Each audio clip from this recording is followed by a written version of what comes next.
अभी यहाँ पे मेरे पास में जावास्क्रिप्ट से रिलेटेड एक ट्रिकी क्वेश्चन है। तो सबसे पहले मैं क्या कर रहा हूँ कि एक वेरिएबल में 1 असाइन कर रहा हूँ, फिर सेम नेम का यानी ए नेम का ही मैं फंक्शन भी डिफाइन कर दे रहा हूँ। फिर उसके बाद में मैं उस ए का टाइप चेक कर रहा हूँ। तो ए का टाइप क्या आएगा? ए का टाइप क्या ये आएगा नंबर, या फिर ए का टाइप फंक्शन आएगा? अगर मैं आपको आउटपुट दिखाऊँ तो आया नंबर।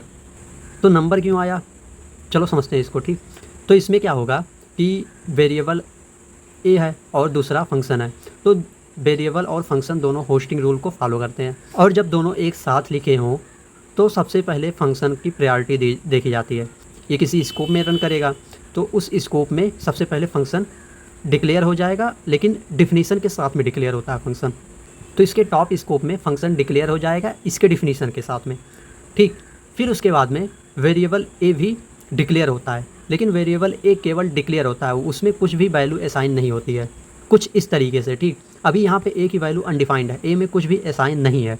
असाइन कब होगा? जब code line by line execute करेगा। अब ये दोनों एक ही नाम का है, वेरिएबल ए और फंक्शन ए दोनों एक ही नाम का है, तो फिर ये सेकेंड वाला इग्नोर हो जाएगा।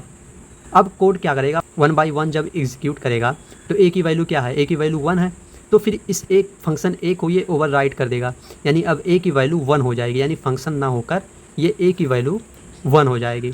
तो अभी जब ए की वैल्यू 1 हो गई है तो हम टाइप ऑफ ए का चेक करेंगे, तो यहाँ पे 1 है, तो इसीलिए ये नंबर आ जा रहा है।